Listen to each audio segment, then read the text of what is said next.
Are you curious about how to scan QR codes on your iPhone? In this short tutorial, I'll show you the simple steps it takes to use your phone's camera app to scan QR codes. So make sure to watch this video until the very end to understand the tutorial properly.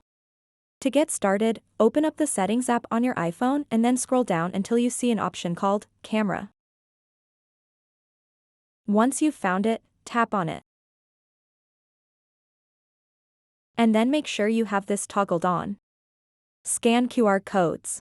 If you have this disabled, then simply toggle it on. Once you've enabled that, exit the Settings app and open up the Camera app.